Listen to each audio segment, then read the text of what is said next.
Vamos lá, pessoal. Estávamos falando que da sentença de liquidação, no nosso exemplo, foi expedido o mandado de citação e penhora para que o executado pagasse ou garantisse o juízo no prazo de 48 horas. O executado não pagou nem garantiu, o juiz mandou penhorar tantos bens quantos bastem para garantia. Daí, nisso, foi penhorado um bem de família. Mas agora, você também tem que observar que é absolutamente impenhorável todos os bens descritos no artigo 649 do Código de Processo Civil. Não é raro que eles sejam apresentados na prova perguntando quais são os bens absolutamente impenhoráveis desse artigo. Leia. Então, salários, ferramentas de trabalho, utensílios domésticos que não sejam de grande valor, soldos, pensões. Leia, saiba o que está relacionado no artigo 649 do Código de Processo Civil. E também pode cair na prova a penhora de dinheiro, prevista na súmula 417 do TST. Para entendê-la, nós vamos aqui fazer um esquema. Qual é o esquema? O esquema é o seguinte, para a súmula 417, você tem que saber qual é o tipo de execução. Se a execução é definitiva ou se a execução é provisória, tipo de execução. Tem que saber que cada execução pressupõe algo. Tem que saber que em cada execução a busca é por algo, e aí naturalmente você vai concluir se é ou não é possível a penhora online, que é a penhora de dinheiro, nada mais é do que a penhora de dinheiro. Então, nós temos dois tipos de execução. Execução definitiva. Definitiva pressupõe o quê? Pressupõe trânsito em julgado. Veja o esquema a seguir. De uma sentença no processo do trabalho, cabe RO para o TRT no prazo de 8 dias. Ocorre que, se nenhuma das partes interpuser o recurso ordinário, a decisão transita em julgado. Acabou. O que for deferido nessa sentença deve ser calculado e depois executado. Acabou, transita em julgado. Execução definitiva é essa que pressupõe o trânsito em julgado. A busca é pelo quê? Só pela satisfação do exequente. Não se quer mais nada, só se quer a satisfação do exequente. É possível a penhora de dinheiro, penhora online? É possível sempre. O que mais satisfaz o exequente é dinheiro. Então, ainda que o executado tenha nomeado outros bens a penhora, o juiz pode afastar esse bem e penhorar o dinheiro sem problema nenhum. Agora, a execução também pode ser provisória. E qual é essa execução provisória? Ela é aquela que pressupõe o quê?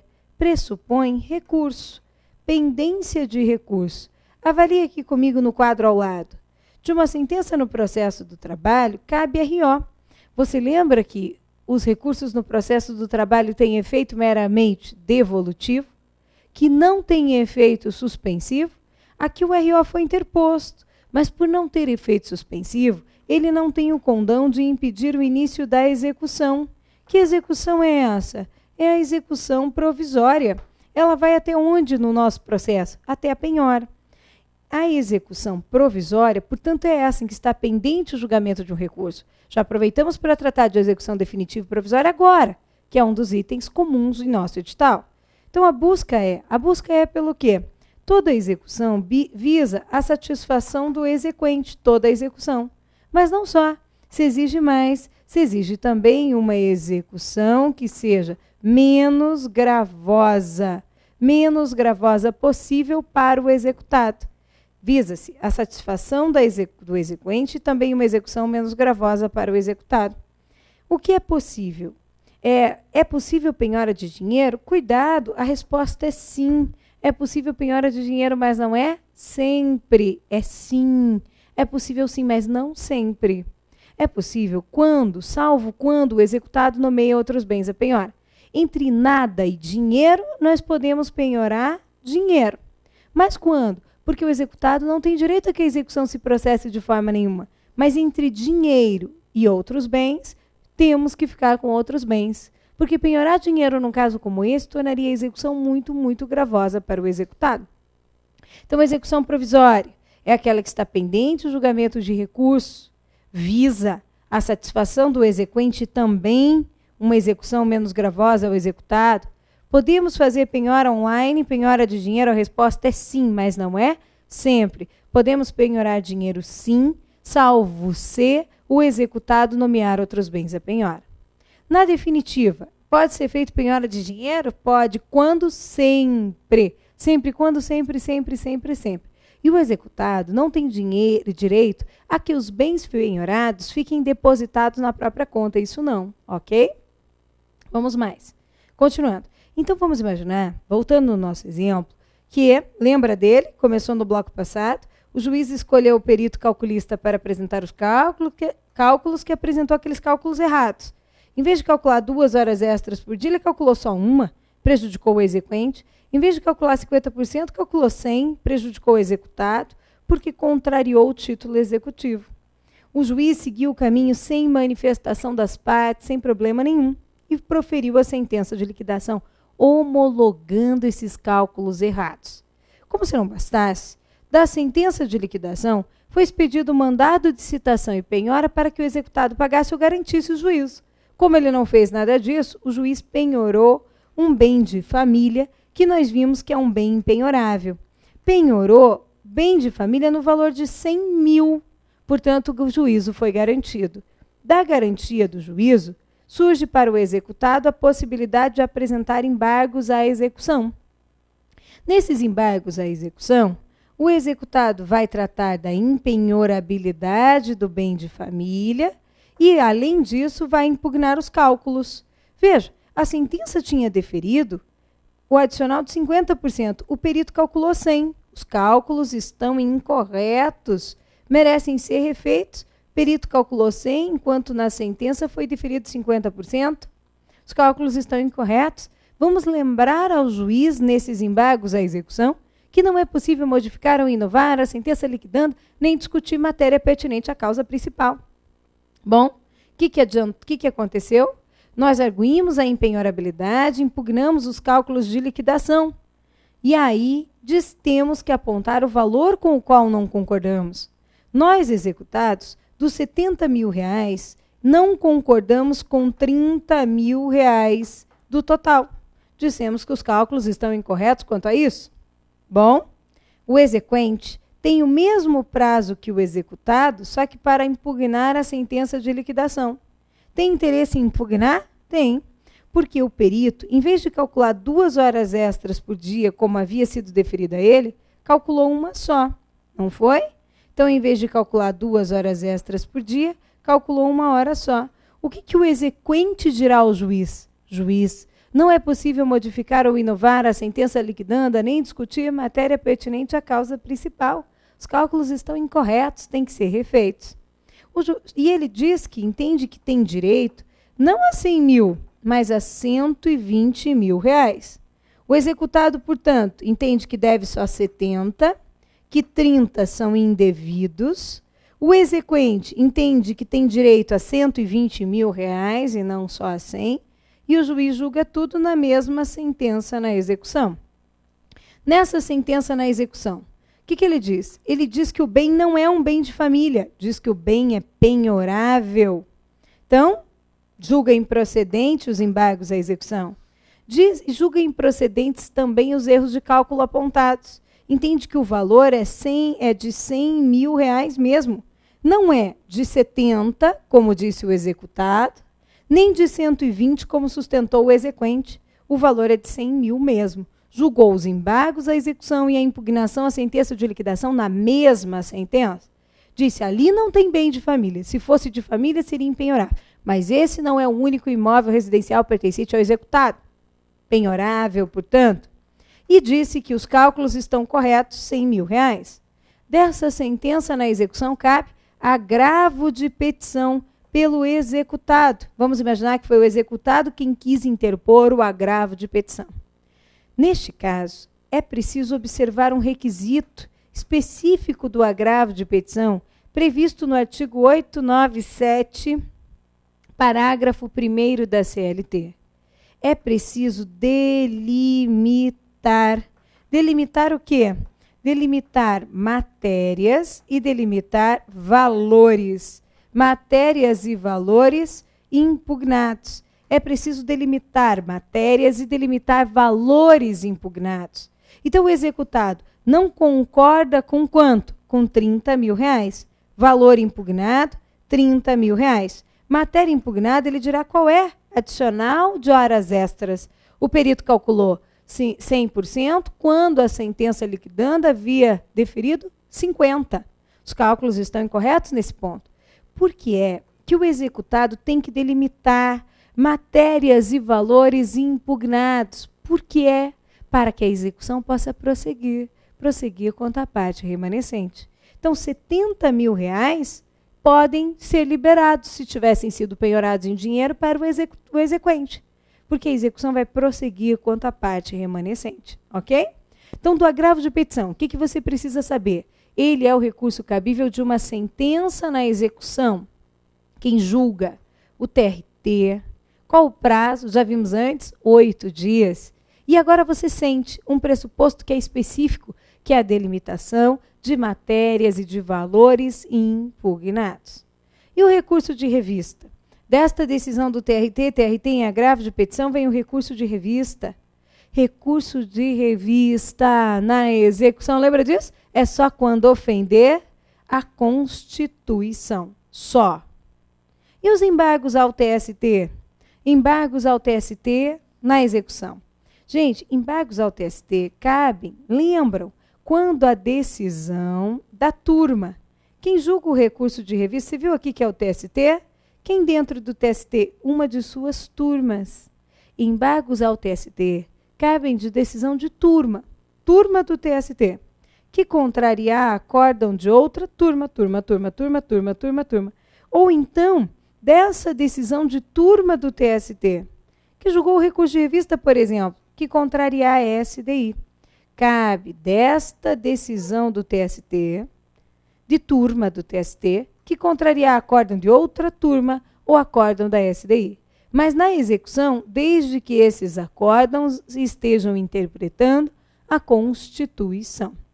Ok? Então, veja, sentença de embargos à execução e impugnação à sentença de liquidação desafia agravo de petição para o TRT.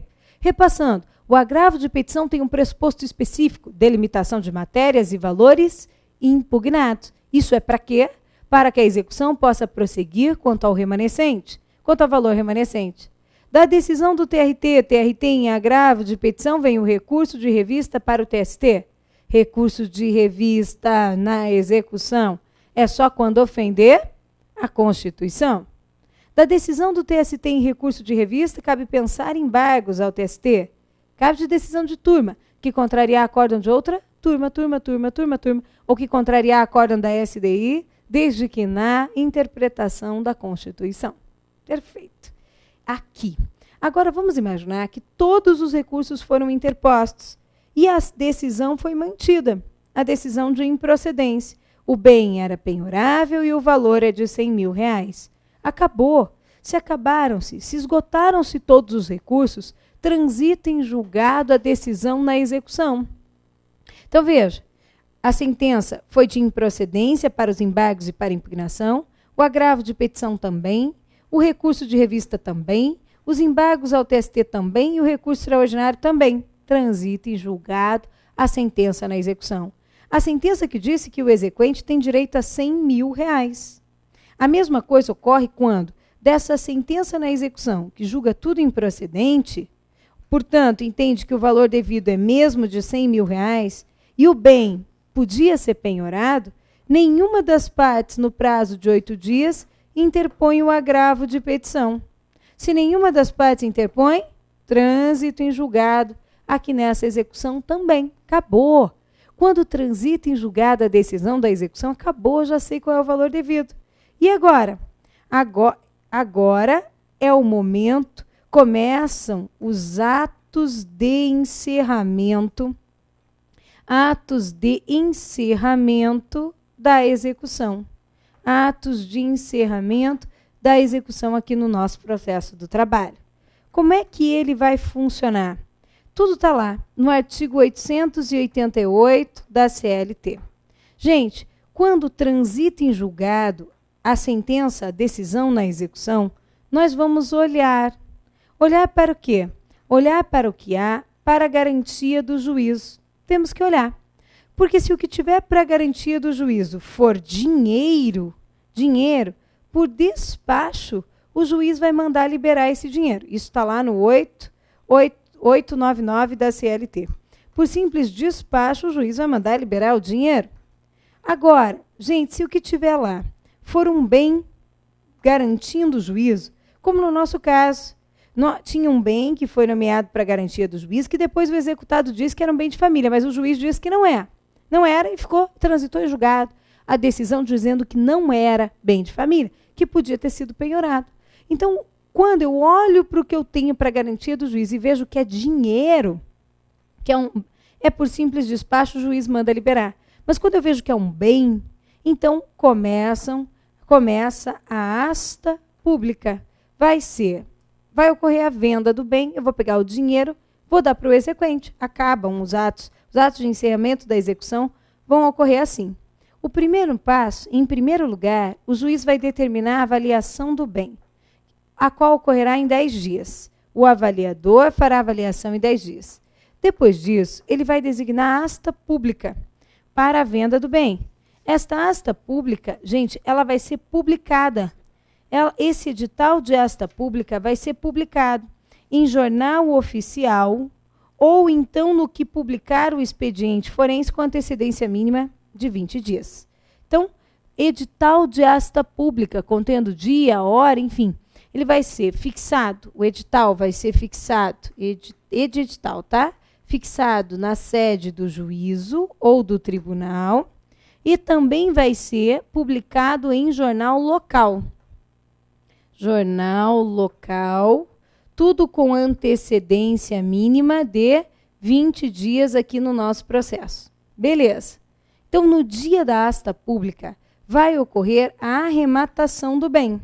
A arrematação, que no processo do trabalho você precisa saber, ela ocorre pelo maior lance. A arrematação que vai ocorrer no processo do trabalho pelo maior lance. Bom, aí depois, o que é que a gente tem? Realizada a arrematação, o arrematante tem que dar um sinal. Sinal de quantos por cento? De 20% do valor da arrematação e volta no prazo de 24 horas para pagar o restante. Se nem ele, nem o seu fiador voltar para pagar o restante, ele vai perder o valor do sinal dado em favor da execução. Perde. Agora, a adjudicação. E o que é a adjudicação? A adjudicação ocorre quando o exequente fica com o bem para si. O exequente diz, pelo valor da avaliação, ou então, pelo valor que o bem foi arrematado, eu fico com ele para mim e diminuo o valor que o executado me deve. A adjudicação prefere a arrematação. E o que prefere a tudo isso? A remissão, gente. Não há muito o que dizer sobre a remissão. Remissão corresponde a quê? Você precisa saber. É o pagamento do valor total da execução, acrescido de juros, correção monetária, honorários advocatícios se houver, custas processuais. É o pagamento. E também precisa saber isso, que a remissão prefere a adjudicação que prefere a arrematação. O executado pode, antes da assinatura da carta de arrematação, da carta de adjudicação, chegar e dizer, eu vou quitar a minha dívida, vou pagar tudo, me dá meu bem. Isso é remissão. Ok, gente? Agora tem um detalhe. Se não acontecer, no caso da arrematação, por exemplo, estamos no 4. Se no caso da arrematação, por exemplo, não acontecer a adjudicação nem a remissão, vai ser assinado o auto de arrematação. Auto de arrematação. Desse auto de arrematação, então, no prazo de 5 dias, o executado poderá apresentar embargos, na verdade, as partes poderão apresentar embargos à arrematação. 5 dias. Aí o juiz vai proferir sentença de embargos à arrematação. E aí, adivinhe, dessa sentença cabe agravo de petição, recurso de revista e etc. Embargos ao TST e recurso extraordinário. Olha como o processo pode demorar. Agora nós vimos que prefere a arrematação à adjudicação, que é aquele caso em que o exequente fica com o bem para si. Daí vai ser assinado, em vez de auto de arrematação, auto de adjudicação. No prazo de 5 dias contados da assinatura desse auto de adjudicação pelo juiz, vai caber aqui embargos à adjudicação. O executado pode apresentar embargos à adjudicação. O juiz vai proferir sentença. Da sentença, cabe agravo de petição. Do agravo de petição, recurso de revista. Embargos ao TST e recurso extraordinário. Então, isso é possível. Feita a arrematação, auto de arrematação. Embargos à arrematação, sentença de embargos à arrematação e segue o processo. Ocorreu a adjudicação. Auto de adjudicação, 5 dias, embargos à adjudicação, sentença de embargos à adjudicação, agravo de petição, recurso de revista. Então, aqui nós temos os atos de encerramento da execução. Lá no artigo 888 da CLT, vale conferir. Ok, gente? Beleza. Aí sim, depois da arrematação e que ela se concluiu, eu pago o exequente, a adjudicação, o exequente fica com o bem, e a remissão é quando o executado paga tudo. Acabou, finalmente acabou o processo. Que mais sobre a execução que nós precisamos conhecer? Na prova, o examinador costuma cobrar da gente a execução contra a massa falida. A execução contra a massa falida. Aqui, é importante que você saiba o seguinte: de acordo com a lei de falência, lá de acordo com o artigo 6º da Lei 11.101 de 2005, nós temos que a execução contra a massa falida segue no processo do trabalho até o momento da liquidação do valor, até a apuração do crédito. O crédito vai ser habilitado perante o juízo falimentar. Porque, decretada a falência, eu vou reunir no juízo falimentar o ativo e o passivo da empresa. Então, o reclamante vai ter o seu crédito apurado aqui na fase de liquidação do nosso processo, vai ter as discussões relativas a ele, e aí, depois disso, o bem vai ser, depois disso, eu vou habilitar o meu crédito perante o juízo falimentar. Execução contra a massa falida segue na Justiça do Trabalho até a apuração do crédito. Quanto que o reclamado deve ao reclamante X? Ele vai pegar essa certidão de seu crédito e vai requerer a habilitação perante o juízo falimentar. É o que muda na execução contra a massa falida. A execução contra a fazenda. Como que é a execução contra a fazenda pública? O que é que muda aqui para isso? Gente, quando nós falamos em execução contra a fazenda, nós vamos voltar lá no nosso esquema para você sentir a diferença. Quando não se sabe quanto que a fazenda deve, nós vamos iniciar a fase de liquidação. Se para apurar o valor que a fazenda deve for necessário fazer contas, a liquidação vai ser por cálculos. O juiz, do mesmo jeito, vai nomear o perito, vai determinar que as partes, os órgãos auxiliares ou o perito apresentem os cálculos e eles vão apresentar. Do mesmo jeito, o juiz pode seguir o caminho com manifestação ou sem manifestação. Se optar pelo caminho sem, não terá problema nenhum. Apurado o valor da execução, será expedido o mandado de citação e penhora, que é para que o executado pague ou garanta o juízo no prazo de 48 horas. Isso é o normal. Para a fazenda, não. A fazenda não pode dispor dos seus bens. Então, a fazenda não é citada para pagar ou garantir o juízo. A fazenda é citada para embargar, para apresentar embargos à execução. E uma discussão que existe é qual que é o prazo para a fazenda apresentar embargos à execução. Então, ela é citada para apresentar embargos à execução. Hoje, se entende que o prazo para a fazenda fazê-lo é de 30 dias. É isso que você leva na prova. Para a prova, fazenda é citada para apresentar embargos à execução no prazo de 30 dias. E os bens da fazenda não são penhorados, vendidos em asta pública. Isso não vai acontecer. Os bens da fazenda, o pagamento se dá pela fazenda por precatório ou RPV, que é requisição de pequeno valor. A regra é que os pagamentos ocorram por precatório. Como é que acontece esse precatório? Então, foi proferido. Então, lá na fase de execução, o que você teve? A fazenda foi citada para apresentar embargos à execução em 30 dias. O exequente vai poder apresentar a sua impugnação à sentença de liquidação. Foi proferida a sentença contra a fazenda. Cabe agravo de petição? Cabe agravo de petição. Cabe recurso de revista? Cabe. Cabe embargos ao TST? Cabe. Segue normal. A diferença é que a fazenda não é citada para pagar ou garantir o juízo em 48 horas. não tem garantia de juízo. A fazenda é citada para direto embargar em 30 dias. Você leva para a prova 30 dias. Só que o juiz vai julgar esses embargos, sentença. Daí, transitou em julgado a execução, acabou, não começam os atos de encerramento e que nós vamos pegar o bem e vender. Não. Ocorrerá o pagamento por precatório ou requisição de pequeno valor. A regra é o pagamento por precatório. Então, o juízo lá da execução vai expedir o precatório e vai encaminhar esse precatório para o juiz do trabalho, para o presidente do tribunal. Então, formação do precatório, formação aqui do precatório. Esse precatório vai ser dirigido ao presidente do tribunal. O presidente do tribunal pode fazer as correções que julgar necessárias de ofício. E aí o que ele fará? Ele vai expedir o precatório requisitório. Precatório requisitório e vai encaminhar tudo para o Poder Executivo. Para o Executivo. Os precatórios enviados até o dia 1º de julho do ano, de determinado ano, 1º de julho, serão pagos no exercício financeiro seguintes. Pagamento, exercício seguinte. Agora, em algumas situações, gente, e aí como que se dá o pagamento? Pela ordem cronológica de apresentação desse precatório, de expedição desse precatório. Então, foi proferida a sentença condenando a fazenda a me pagar. Sentença na execução. Não teve nenhum recurso, não teve agravo de petição.